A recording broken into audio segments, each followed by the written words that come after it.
As a beginner, starting your Amazon business can be super overwhelming with all the different challenges between finding and launching your first product. Not only do you have the daunting task of in-depth product research, but you also need to negotiate with overseas suppliers, create your Amazon storefront page, and optimize your marketing budgets to ensure you're hitting your ideal profit margins. If you're new to the channel, my name's Andre, and I've teamed up with AMZ Scout over the past year and a half to deliver comprehensive videos just like this one here to really help elevate your Amazon business. Having been through the process myself of launching 3 different products and facing some unexpected challenges, we wanted to make a video that gives you all the tips and tricks as an experienced seller, even though it will be your first time on the platform. Really, if I could go back in time to when I launched my first product and use some of the skill sets that I have now, I would have saved myself a bunch of time and money.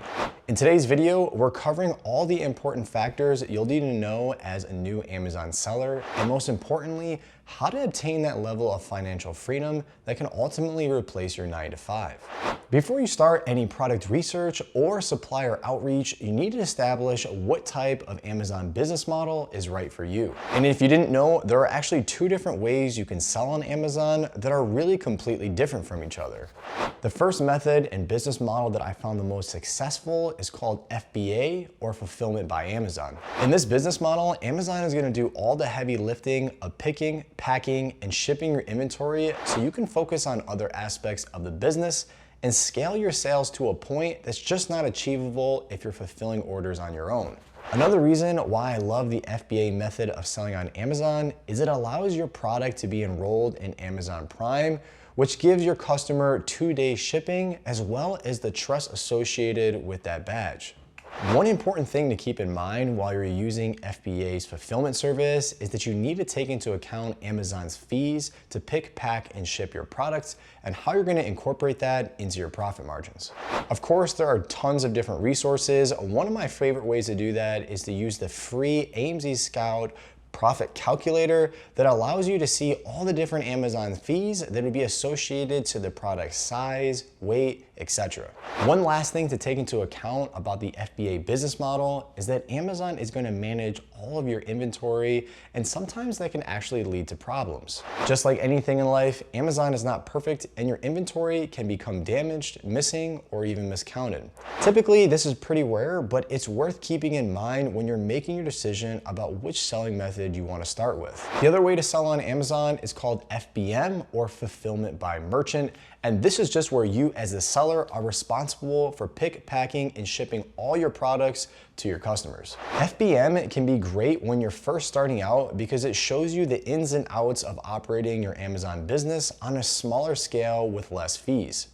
You're responsible for managing your inventory levels and, more importantly, making sure the products arrive to the customer on a timely basis. As your business begins to grow and you start selling more and more units on a daily basis, you'll find that the FBM method isn't sustainable for too long, and most folks end up transitioning to the FBA method. Now that we've touched on the 2 different ways that Amazon can be involved in selling your product, let's talk about the 2 different types that you can actually sell within the Amazon platform. The first method, and the way I personally sell on Amazon, is called private label. And if you didn't know, private label is when you perform in-depth product research to establish high demand and lower levels of competition within a niche and then create a brand to sell that product yourself. One of the main reasons I love this business model is because it gives you the opportunity to sell something that already has an established level of success. Another cool factor about private label is it gives you the opportunity to be creative with your brand development that you can ultimately sell later down the road. The other business model for selling on Amazon is called retail arbitrage, or more commonly known as reselling. For this type of Amazon business, you again are doing product research within a niche, but now you're selling existing brands. This method can be a little bit more straightforward and doesn't involve as much of that creative aspect to develop a brand. With the approval from the brand, you can sell trusted products that customers have been buying for years.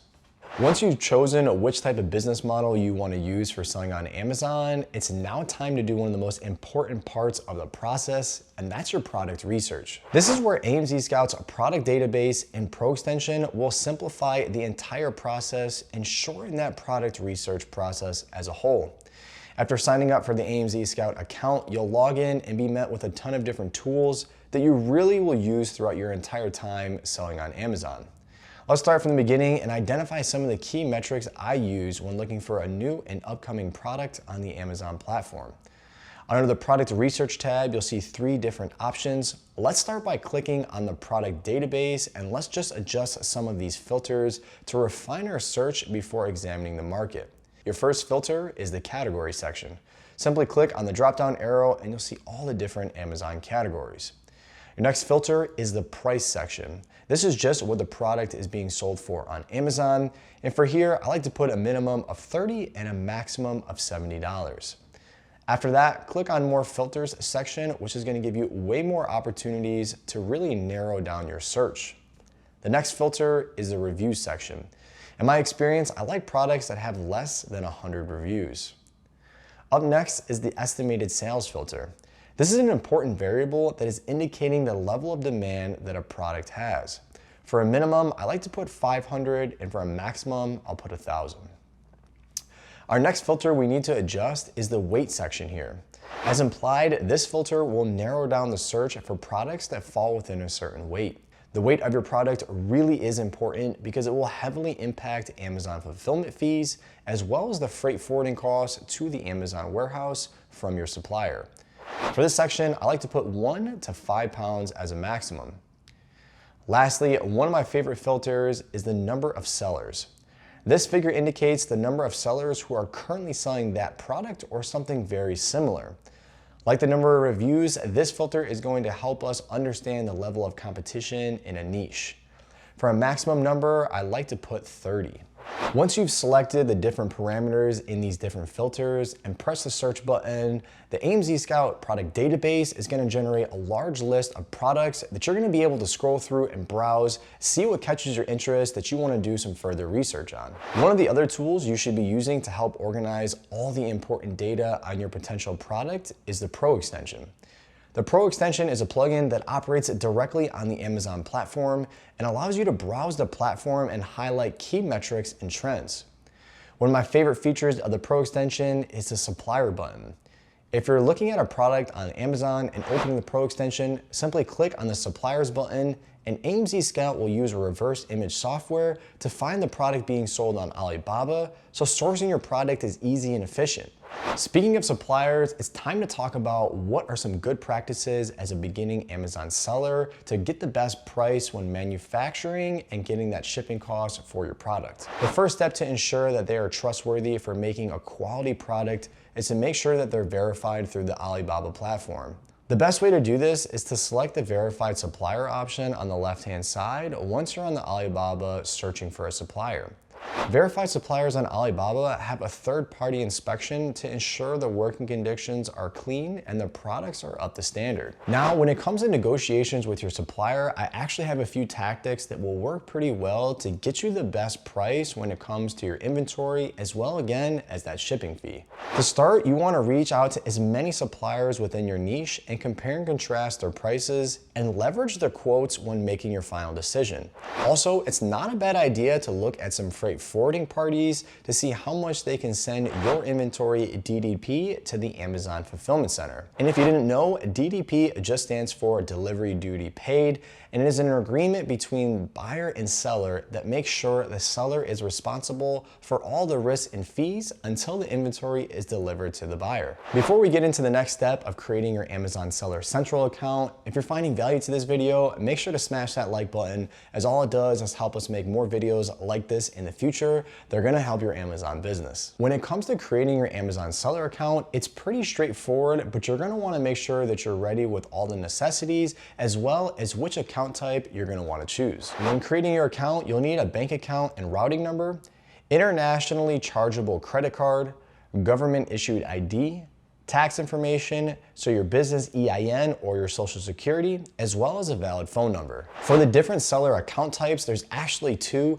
There's a professional and an individual. I like to say the individual is great for when you're starting out and selling less than 30 units a month. But if you plan to scale your business and start doing more volume, the professional account for $39.99 per month will save money and actually help you scale your business.